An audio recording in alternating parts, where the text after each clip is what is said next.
The current generation was supposed to be redesigned for the 2025 model year.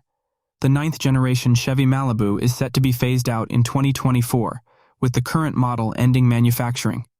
Now we have new reports about the next generation, which will be introduced in 2024 rather than the 2025 model year as previously intended, and Chevrolet has decided to maintain the Malibu label for at least one more generation.